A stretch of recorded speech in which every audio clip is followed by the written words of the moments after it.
When you say, data side, there are plenty of data on Amazon. There's no shortage of data, right? We found a way of identifying brands that are disproportionately affected by the fact that they work. You mentioned about the hybrid model, right? I just want to start asking, Is that a good option? So if you're a smaller vendor, you have less leverage with Amazon. And on vendor, there are plenty of reports that you can download. So how do you crunch the numbers? You do need a human to do that, but the human is still technically using AI. Do you think, data science will become an essential part of vendor? Ecom Squeezed podcast. Welcome back to another episode of Ecom Squeezed. I'm your host, Sebastian, founder of Retail-Outsource. Today, I'm joined by Leuzzi, co-founder and head of operations of Switchpoint Partners. Finn works with Amazon vendor brands to uncover hidden profit loss inside the Amazon account. His team uses data analysis and SKU level insights to help brands understand where their margins are leaking and how to fix this. In today's episode, we are going to talk about Amazon vendor profitability, then inefficiencies, and how brands can take back control of their margin. Welcome to the podcast, Finn. Thank you for having me, Sebastian. Thank you for having me. Looking forward to it. Great. So could you just introduce yourself in how you end up on the vendor side? Not a lot of people, experts are on the vendor side. I'm sure we'll get across from it as well. Vendor is quite the black box, so it's a bit of a difficult one to get into. But in terms of my background, so I was a seller for about 2 years, but I tried to differentiate myself. Obviously, there's always suggestions of Amazon's a saturated marketplace and whatnot. But my background's more in data science, so I tried to integrate that with my Amazon selling.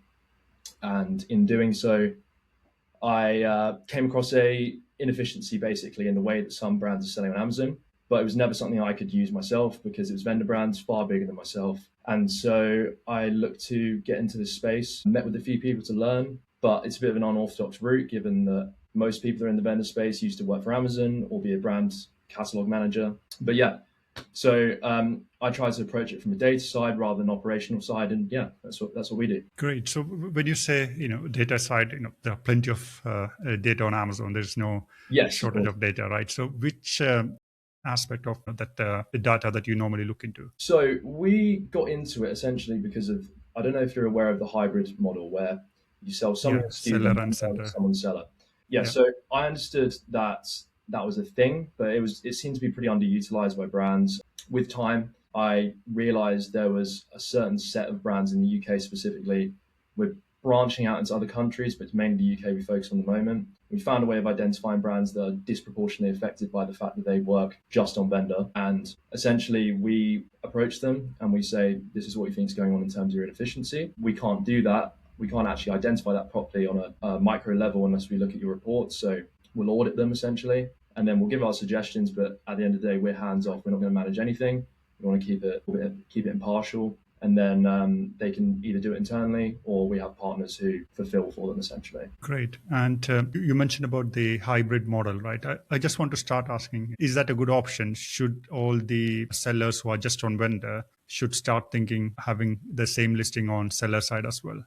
So I think that it's something that's quite demonized by some brands. I think it is a thing where if you're a fast-moving consumer goods brand, you sell, I don't know, an £8 item, stick with vendor. There's no uplift by being on seller. The referral fees and stuff will eat into your margin so much. It just doesn't work. It's not viable. So it's really dependent on what category you're in, your price, etc. But it's a lot more viable for other brands, dependent also on your leverage. This is something I'm sure we'll get into, is vendor's very much built around the idea of leverage with Amazon, but then also in terms of by having a greater understanding of vendor, you can have more leverage in itself. So if you're a smaller vendor, you have less leverage with Amazon. So Amazon will pay you less for your units, and then you have less maneuverability essentially from a margin perspective. So if you're a smaller brand, it probably makes more sense to be on 3P until you grow to the point that you're ready to be a 1P, and actually you have, I guess, more leverage with Amazon essentially. True. Yeah. And Finn, you said most Amazon consulting runs on opinions, right? Yes. And best practices. Yes. But you said you build models that will come up with concrete proof, like, okay, this is the way to go. Yeah. And it's been backed by data. Look, as always with data, it's not the only answer. You need expertise as well. And I have people I lean on in terms of that perspective as well. But there are some instances where the numbers don't lie, and you have a product that by being on 1P, whilst it's operationally pretty smooth in terms of having it on vendor. If you move that to seller, overnight, even with your logistics included, it's going to be like a 20 to 30% uplift. But that's also few and far between. We're not saying this for every vendor brand, but excellent for so many companies in the UK. We have a data set of all the vendors in the UK, and I think there's 23 or 24,000 listed. That does include books as well, so that kind of inflates the number. But we have a list of about 800 that we think are probably affected by, should be on hybrid rather than the 24,000. So a lot of vendors, this is completely irrelevant. Like, stick with what you're doing. It's about improving your operational efficiency and improving your efficiency in terms of, are we extracting the most margin we can from the vendor model, but not necessarily moving to the seller model. It doesn't have to be as binary as that. Great. And if you have a hybrid system in place, what are they trying to achieve? Is that mainly on the profit side, on the margin side, or is there any aspect? So there are other benefits. I mean, one big thing Amazon's pushing as well is the price parity, which I'm sure everyone who's in Amazon knows that to win the buy box, you have to lower your price, and the less reputable your account is, essentially, the lower you need to lower that price. Now, by moving to seller, you can control your price. You put the right brand registry in place. Then if you say you have an RRP of $179.99, your RRP stays there because the brand registry is aligned across all your distribution partners. You won't have any grey market sellers. Perfect. If you're on 1P, it's a bit more difficult to control your price because you're not controlling it. Amazon's moving it dependent on their algorithm. So then from the perspective of yourself, if you have your distribution partners lowering their price to try and compete with Amazon, then in your next negotiation with Amazon, Amazon says, well, we haven't been selling it for $179.99. We've been selling it for $174.65. We're going to lower your cost price, which is how much they pay you for your unit, by this percentage. And at the end of the day, you haven't been involved in that decision-making process, but it does affect you in that sense. So there are other ways that 3P can be valuable. I mean, the controlling your own price is important, but mainly it's also from a margin perspective. But as I said, that's entirely dependent on what it is you sell. It's not a blanket thing. Great.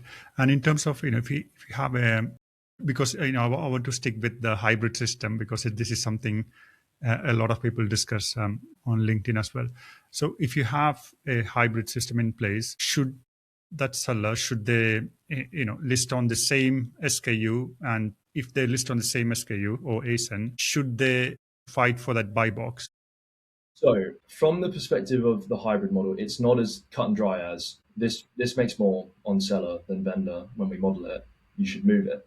There are external factors like Amazon. If you have a really high performing SKU with vendor, Amazon don't want you moving that to seller because they want the revenue that comes in from that being a high performing SKU. So you've got to be a bit more selective. You can use 3P as leverage. You can say, right, I'm launching this new product, because that's another thing with vendor. When you launch a new product, Amazon has no backlog of data to know how many to order, because you can say that you're going to get 300 units sold in the next 3 months, but Amazon has no way of identifying that if it's a new product. So you can use it to your advantage in that you can open a new SKU, sell via seller using that SKU for 3 months. Amazon gets the data, and then you have a bit more leverage with Amazon, moving that to 1P eventually. But then you can also do things like maybe you have a tertiary SKU, one that doesn't drive your volume as much, but one that is getting to the point where your margins getting eroded so much it's probably not really profitable to have it on Amazon if you're going to do it on vendor. And then from that perspective as well, if you say that to your vendor manager, there's an understanding both ways. It's not just your vendor manager wants more and more margin from you. They understand that you need to make money as well. Obviously, they will squeeze you. But if it becomes a point where there's no margin to share between Amazon and yourself, they'll understand if you move that to 3P. So you can also do it where you can just completely give up on vendor, but sometimes contractually that can be an issue. If Amazon and your category lead as your vendor manager, if you're a key contributor to that category, they don't want you leaving, and they can suppress buy boxes and things like that if you just move everything to seller. So it's about being nuanced in terms of how can we do this in a controlled manner, but also in a manner that works with Amazon still, but also at the end of the day, what we're doing at the moment, maybe the margin isn't really viable long term because it's only going to compress further. So it's just about fixing your foundations essentially, because we all know the way that business is trending at the moment. There's just less margin for everyone. Very true. And on vendor side, I saw a post on LinkedIn recently. They done some tests and everything, and what they have done is that they have the same ASIN on different one and different periods. Yeah. And vendor was more profitable. Yes. To get the same sales on the seller side, they have on 3P, they have to use advertising, and still they were not able to match up on vendor Well, without advertising. was that from the perspective of their volume of sales in terms of volume of sales, their total revenue? Yeah, so vendor also, you pay into something called the Marketing Development Fund as one of your fees you pay. And there are other fees that kind of push this as well, but that will essentially mean that vendor products do usually list higher up the search rankings. So it will push your volume a bit more in that way. But then also from the same perspective, if you moved a SKU to seller because there was a potential 10% uplift, you could then move 5% of that margin uplift into ad budget. And then it becomes a bit more difficult to understand the granularity of that, because you could say, well, I put 5% more into my ad budget. Is that not then going to push my revenue up as well? And I have the 5% extra for every sale I make anyway. But this is what we look into, essentially. We're looking to, it's not, you can't just make an emotionally informed decision or a gut feeling decision with all this, because there's so many interconnected parts you need to be across from the data. I need to understand, if I do this, what's the effect of this going to be? And then understand the risk involved with that. And if it's not a risk reward trade-off that's viable, it's just not worth doing. Great. And Finn, you mentioned again on one of the posts when I went through it. Yeah. You said if the vendor brands are growing at roughly 1/3 the rate of smaller ones, that size actually kills the growth. Yeah, that's exactly what you have said. So how do you come to that conclusion? What kind of data you have to back it up? Okay, so I think there's a couple of things causing that. First of all, from the perspective of those brands, I think that a big thing that's pushed onto these bigger brands, usually the bigger brands have a bigger team, a bigger understanding of what goes on in vendor. So one thing they can do is just cut SKUs if they're unprofitable. So rather than saying I'm Apple and I want to sell my iPhones, iPads and everything else under the sun, you can say, well, iPads aren't really profitable for us anymore. We're just going to stop selling. Because on a bottom line perspective, Amazon might be profitable for you, but when you look at the SKUs, you might realize, well, actually, we're losing by selling iPads. And if we just stop selling them whilst our top line number in terms of revenue shrinks, we're actually making more from the platform. So it's just from a perspective of maybe those brands are doing that. Maybe also there's just less potential to grow once you've kind of maxed out your positioning in the market and you're no longer a growth product. It's a bit more difficult to grow, and your growth will be slower. Whereas growth products, which let's say they take up 0.5% of a particular market, there's obviously a lot more potential disruption. Yeah. And on vendor, there are plenty of reports that you can download.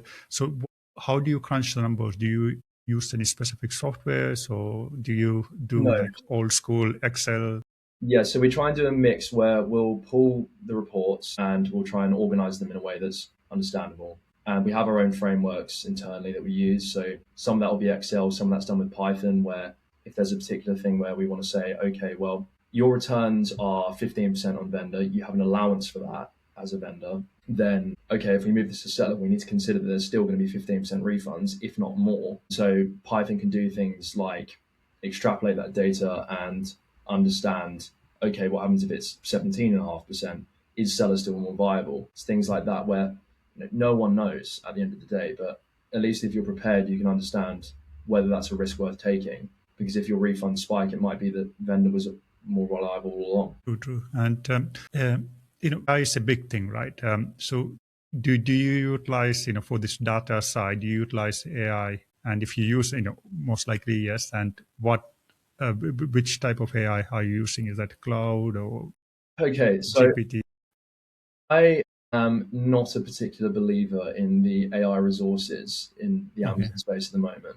I think that we've all seen these really impressive things on LinkedIn, might be make a new A+ content in 15 seconds. It's fantastic, but at the end of the day, that's just someone's put essentially a cover over a different AI model and made it do something very specific. But it's something you can do yourself. So I wouldn't be selling something if it wasn't something I knew that you could just go on Claude or ChatGPT and do yourself. What we try and do is there's a big discrepancy between consumer AI and then also like more traditional data science methods like I'm talking about, where you might have Claude and you input all your data and go, what's the trend here? But if you go to Claude and say, can you do a regression to understand what's happening with my data and what will happen if refunds rise, as I said, Claude can't do that across your entire data set. You do need a human to do that, but the human is still technically using AI. So essentially that's how we integrate with it. Obviously, from a coding perspective, using Claude especially is really useful. It speeds things up. But there needs to be a fundamental understanding of what you're trying to analyze, but also why you're using the particular method to analyze that.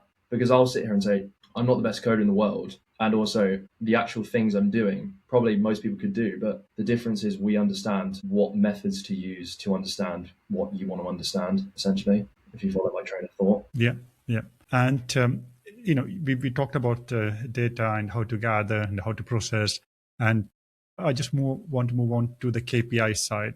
So, for example, what are the main, let's say, 5 KPIs that you normally report to maybe a VP that you want to pass on? So, if you want to select those 5, which one will be from the vendor side? So, primarily, it's margin. It's always going to be down to margin. So that's number 1. Yeah, from our perspective, margin. We don't really mind about revenue. It's not particularly important to us. And then there's also things in terms of, chargebacks and things like that. They'll be. I want to ask more questions on that later on. So that's a bit more difficult to understand in terms of data, because you might have, 0.5% of your revenue being deducted as a labeling chargeback, but I can't look at how you're labeling it through the numbers from your vendor reports, for example. So to be honest, we look at 100 different variables across probably, I think it's 13 or 14 categories. At the end of the day, we're only modeling margin. That is our one true KPI. Obviously, there'll be KPIs that kind of filter into that, but we're not looking for anything else. Even in the Amazon agency space, I understand there's so much in terms of we want to improve our TACOS or our ACOS, but at the end of the day, that's all just trying to optimize margin. So there are KPIs that go into that, but at the end of the day, all we're delivering is these steps to get this margin uplift. This is the potential of best case, but this is the potential of worst case, and we can guide you however. Great. And in terms of refunds and chargebacks, sometimes the stock might not even checked in, right? Yeah. But we have the proof of delivery in scenarios like that. Also, there is a damaged item delivered, means vendor is not applicable, but and all kind of refund things. How do we claim from vendor? I think it's quite complicated, right? Okay, it's so straightforward. I'm going to be honest. From my perspective, that's not really something we're across from in terms of the claim side of things. There are businesses that specialize for that. So there can be there's always potential to make a claim against it. If you say that you've shipped this amount of units and Amazon receives this amount of units, it's no different to seller. They will file a shortage claim, but you ship that amount of units. So if you provide the evidence of that, then Amazon obviously has to yield to that, and they'll reimburse you accordingly. But in all honesty, that's not really something I'm particularly across from. I haven't really looked into it too deeply in terms of reimbursement, but yeah. And on the UK vendor side, recently Amazon have, I think, removed a lot of sellers from the vendor side. So what's the current situation? Is that calmed down now, or they're still enforcing? So quite it will strictly? always be the case where Amazon don't look at you as a brand and think, well, this brand's valuable to us. They look at your contribution to the category they manage. And if you're small and you don't make that much effect on the category they manage, operationally, there's a lot of investment that goes into having a vendor account, like even just the man hours of their labor to manage you and do the AVN cycle and everything. It's difficult for them. So they'll cut you if you're not above a certain revenue threshold. But if you're a niche product, like, I can't think of anything off the top of my head, but you're a class leading product in something a small market, they'll still have you on vendor. It's not a matter of if you sell less than 5 million a year, then you're not going to be on vendor and they'll cut you. But again, it's a nuanced situation. It just depends on Amazon's internal targets and whether you work into that, essentially. Great. And I want to move on to negotiations at the moment. Okay. So you work with a lot of brands, right? Vendor brands in the UK. So could you give us some tips for the viewers, how to negotiate, what are the things that you normally look into in terms of ordering or pricing, stuff like that? Okay. So we don't work in terms of the AVN negotiations directly. There are a lot of great agencies out there to do that for you, where they understand very much what Amazon's looking for and also operationally how to push that. What we look to do is basically put together packs that are irrefutable evidence that, because Amazon owns AWS, for example, they have access to incredible banks of data they have internally that by design, they don't want you to have that. We just try and bridge that gap so that you can go into an AVN meeting with your agency and say, well, we have this data that says this. And they can sit there then and go, well, that's actually irrefutable. but from your vendor reports, you can't really reasonably extrapolate that. But in terms of the actual negotiation tactics, it's not really my area of expertise. All I'm trying to do is give those that are doing those negotiations the best tools possible to try and do that. Yeah, I assume you know a lot of people in that area for negotiations in the UK. Yeah. Do you want to name them? So I'd say that of the people I've spoken to, I'd say that Chris Turton's great. He really knows his stuff. He's in seller and also vendor as well. And then Finch is good as well. He's got exposure working for these companies and then doing these negotiations. I've heard a lot of great things about Martin Hubel. I'm yet to meet him. But other than that, it's a very small space, to be honest. So yeah, I mean, it's difficult to really list off that many people because there's not that many people in it. But it's a black box at the end of the day. Yeah, true. I think we need more experts on the vendor side. So let's assume that you have audited a vendor account, and there are certain SKUs that are making like good margins, and certain one which are not making margins. So in that scenario, what will be your suggestions, basically, after seeing all those data? Okay, I can keep this very simple for you. There's always three choices. Number one is for the ones that don't bring you margin, push for a CPI, which is a cost price increase, where you say it's not enough margin here. Give them the data, and you can present that in a way that's obviously more irrefutable in other ways. And if Amazon says, well, there's not enough margin in it for us, then you can just cut it. And that leads us nicely into number two, which is we just cut that SKU because it's not working. And it's a shame. It might work on other platforms and other retail channels, but on Amazon's its own beast. You've got to just get rid of it. And then the third choice is move that to seller. So that's the choice we always go through. It's really simple. It's just three things you can do. I mean, obviously there's ways you can look into why is it unprofitable. It might be the case that there's just massive refund rates on it. And then you can say, well, why is that? Is our packaging getting damaged? Blah, blah, blah. How do we fix that? Do we change our packaging design? Things like that. But from a high level, it's those three things you can do if you've done everything to make sure that it's operationally efficient delivering to the customer. Great. And Finn, do you think data science will become an essential part of vendor? Because I'm pretty sure a lot of vendors don't do stuff like that, data science. They don't go deep into the reports. I think it already is. I mean, if you pull out your Excel spreadsheet and you're doing lots of sums and whatnot, you're already doing data science. It's just about how complex you're making. How deep you go. And I'm not gonna sit here and say that you need to be doing really complex data science. It's only where it's applicable. Is if I was to say, I'm going to take your past sales metrics and extrapolate into the future, and you launched Amazon 2 months ago, you've had a lot of growth. You're going to continue at that rate according to data science methods, but you're not, because eventually you're going to hit a glass ceiling. So it's about choosing the right approach to what you want to essentially prove or essentially show to yourself. And it's not as simple as I pull out my Excel spreadsheet and I look at the numbers and it pops out immediately. There's things also we look into called confounders, which are, you might see that, what's a good example of a confounder? We found a correlation between people that have, what's the word? Sorry. A landing page for their brand had like less growth than a company that doesn't have a landing page for their brand in Amazon. But I don't believe that by having a landing page, you're going to lose sales. I think it's because probably that's actually a correlation between there being a landing page and those brands being bigger, as we said, and bigger brands would grow less. And do you normally look into the traffic side of? There's an element of that. I mean, from the sales perspective, we're not really looking to boost sales. We're trying to maximize your margin from the sales you're already making. There is a perspective of if you're losing sales by distribution channels or 3P sellers and whatnot, taking your sales, and by your sales, I mean Amazon sales, because that directly drives into yourself. But that will then materially affect how much you are bringing in terms of, I guess, sales.